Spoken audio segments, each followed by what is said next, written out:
He's Dan Ballard, who's kept his starting position. He's popped one over the top, looking for Wilson Isidore, who's going to look like he's going to turn his man. He's pulled back, and he's scored! He scored! Wilson Isidore! There he is. The 17th of February, nearly 3 months ago. Leeds United away. That is the last time Sunderland played well. We were right in the mix for automatic promotion, and we're only 10 minutes away from beating Leeds United at Elland Road. With the playoffs approaching, we've been poor for weeks and weeks now. What not long ago looked a confident bet on a Wembley appearance now has everyone nervous. We look a shadow of our former selves. We seem incapable of pulling out a good performance. So what exactly has gone wrong, and what does it mean for our playoff prospects? Has it been injuries? Has it been rotating players? Perhaps. What I do know is that when you look at our performance data for the 12 games since Leeds United and compare it to our performance against exactly the same 12 teams that we played in the first half of the season, one thing stands out very, very clearly. We scored double the number of goals first half of the season against the exact same teams. 18 goals. In the second half, recently, we scored just 9 against those teams. That is too large a number not to have some meaning, and it's not out of context. We've had 40% fewer shots on target against those same teams second time round, so of course we've had fewer goals. It isn't bad luck, it's less shooting. Considerably less shooting.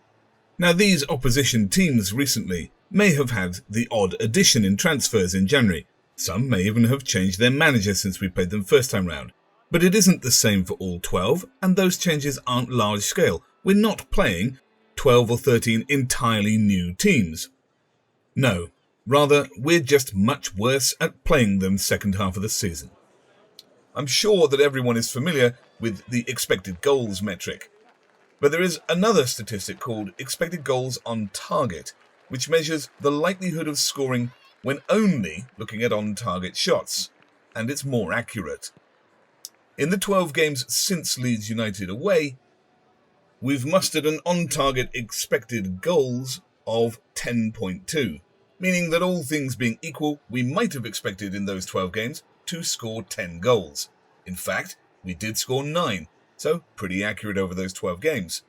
Against the exact same teams first half of the season, we achieved an on-target XG of 19.6, meaning that we could expect to score 19, possibly 20 goals. We scored 18. Again, pretty accurate. Double the number of expected on-target goals, double the number of actual goals. So against those same 12 teams, in the first half of the season, we had 40% more shots on goal and scored at double the rate we have done since Leeds United. The problem is clear. We don't shoot enough, we don't fashion the same quality of openings, and consequently we score half as often as we used to, and it's getting worse. 8 goals in the last 12 games, 3 goals in the last 8, 1 goal in the last 5 games. Now, I'm not going to win the Fields medal for pointing out that our problem here is pace. We've all seen it.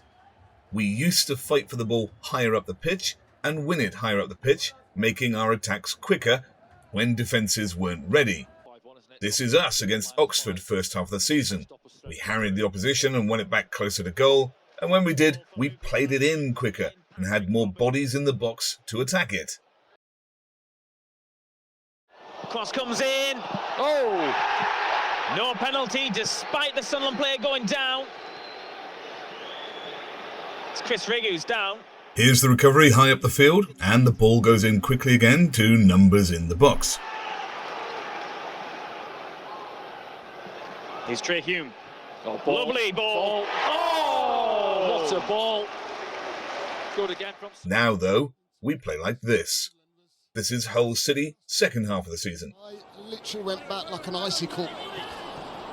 I'm sure someone won't be happy. Here the ball is recovered, but it's played sideways and backwards and then upfield, but there are no threatening runs, Everybody pretty much walks around.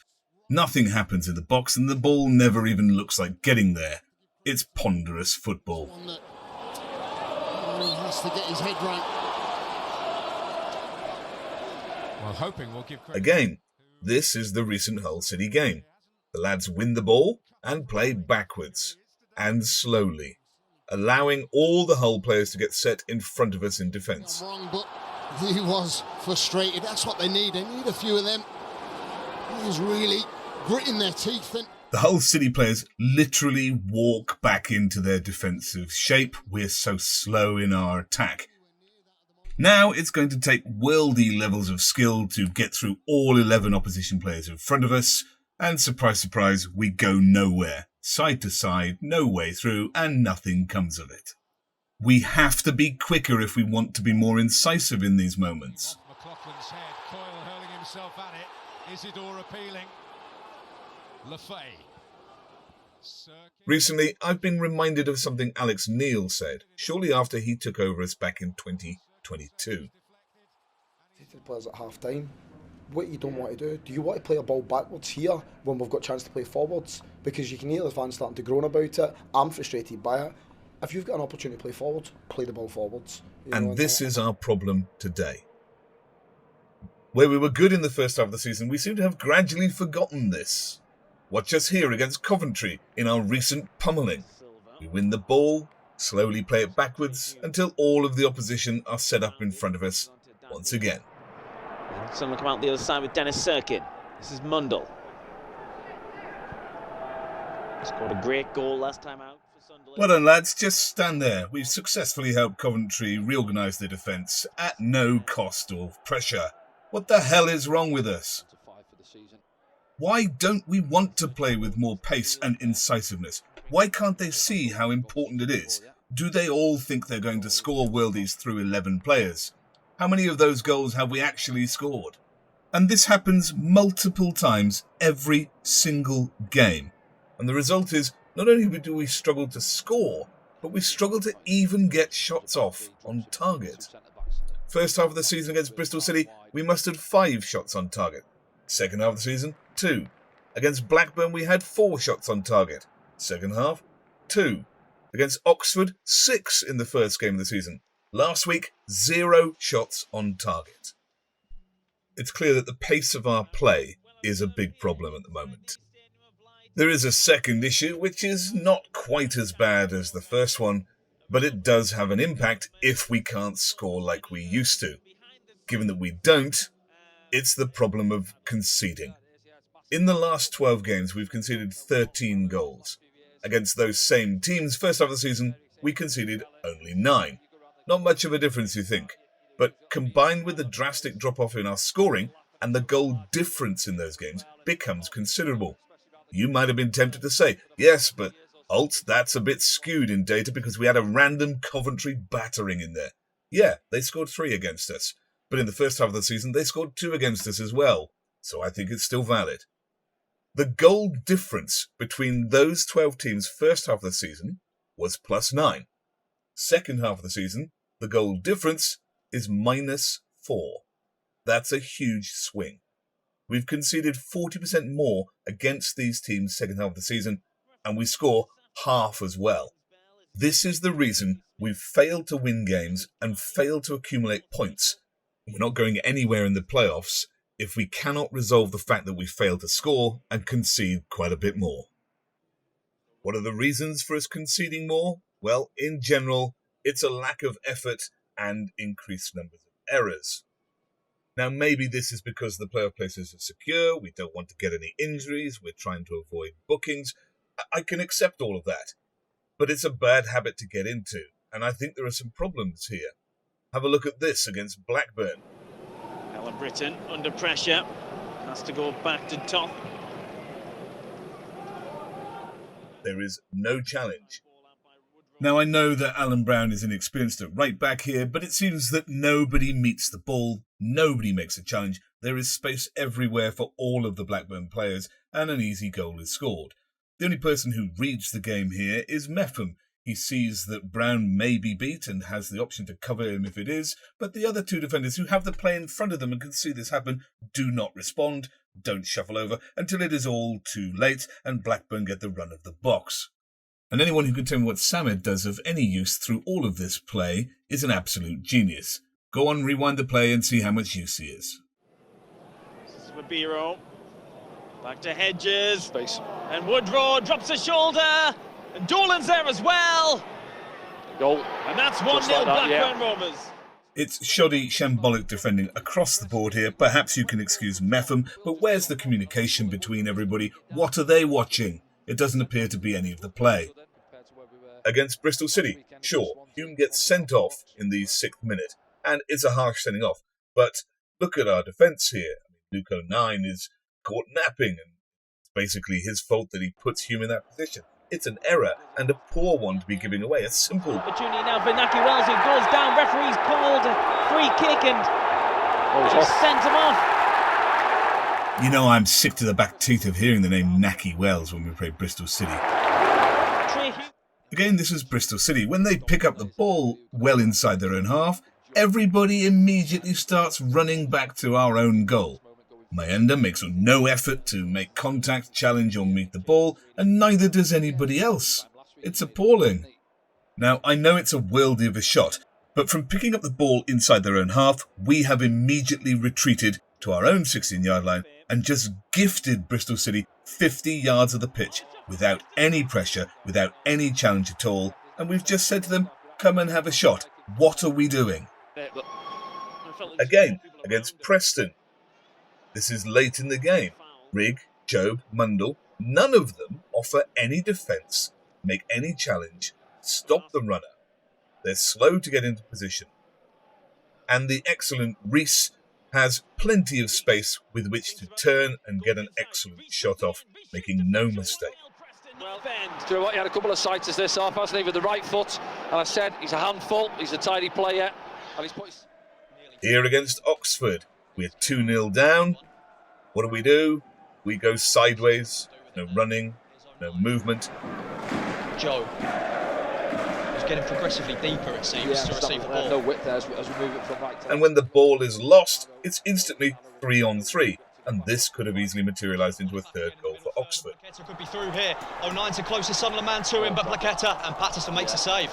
A crucial save. Yeah, it wasn't a clean strike, was it? When he tries to get the fans. All of these, whilst they might just be errors that will always occur, and certainly did occasionally in the first half of the season, they occurred far less. And we don't seem to have the effort at trying to snuff them out. The challenges are later. We hold off. We retreat. We don't face them up. We don't go in on the ball. He disagrees with his decision. Perhaps most importantly, I'm certain that the opposition have figured out that we are weak in set pieces and weak in aerial early crosses. And I think they're targeting us in this manner. Look at this against Swansea, where we lost. Yamu crosses it. Oh, and it's hit the bar. Oh, and goal. it's in the net. There we go. At the second attempt, it's Ben Cabango. Cabango, yeah. Here's the first goal against Oxford United. So sure there's too much more in it than a free kick. In it comes from Volks. And the header's won, and it's into the back of the net. It's Ben Nelson. Here's an example from Bristol City recently. This is Bird, clips one into the middle. It's pretty much a free header in the end for Naki Wells to generate the pass. And another. Ball's clipped in. Floats in, McCrory's contact was stopped on the line from Leo Hjelde, I think it was. And when the ball comes out, Bristol City repeatedly pile the crosses in. Hjelde switched on, does well. Punch from Anthony Patterson this time. Bristol build up another opportunity. Earthy.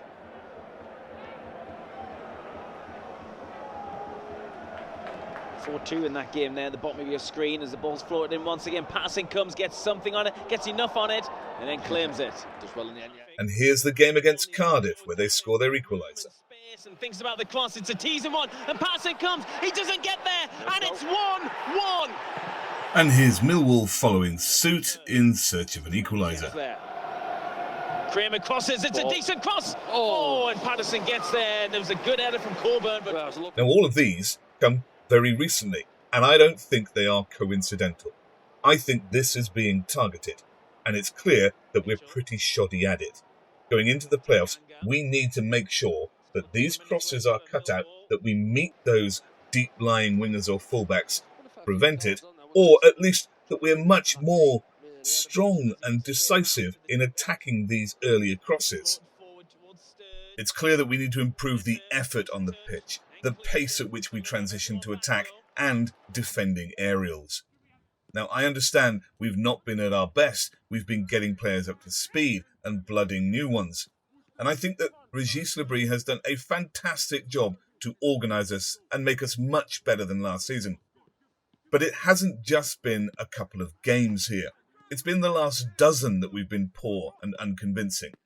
And with that many games, it would be arrogant to go into the playoffs and not worry about our problems. And there are things I think could help. We could have a midfield trio of Neil, Jobe and Le Fay. All of them are capable of playing 4, 8 and 10, and they're all very good at doing so. If we had those people in the midfield, we could rotate them every 20-25 minutes. Le Fay could play 4 and then he could play 10. Jobe could play 8 and then he could play 10 or then he could play 4. They could rotate them like that. It would pull the opposition marking to pieces in the middle of the park and give us space to play forward faster in. So imagine our disappointment when on Saturday last week against Oxford United, Le Fay turns up on the left. I think we also need to close down crosses at fullbacks to stop those deep-lying balls coming in where it's clear we've been targeted recently to great success for the opposition. I want us to do what Alex Neil told us several years ago. If there is the opportunity to play the ball forward, then do so. No more of this sideways passing. No more of this backwards passing. Stop when we win the ball in midfield. Stop allowing the opposition to get set with 11 men in front of us.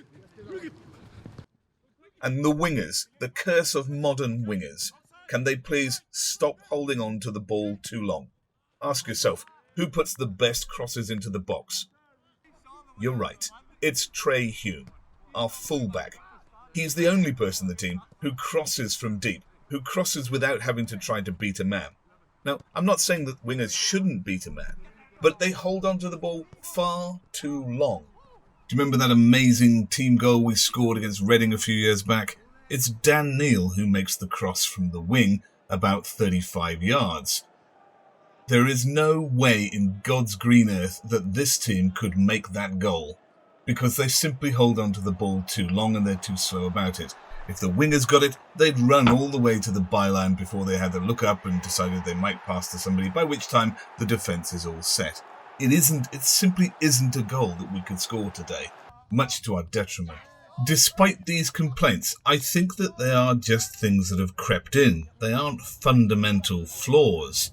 And this team does have it in them to crush everyone else in the playoffs. We just need to rediscover ourselves and the things that are vital to how we succeeded at the start of the season. They looked gutted with the loss against Oxford.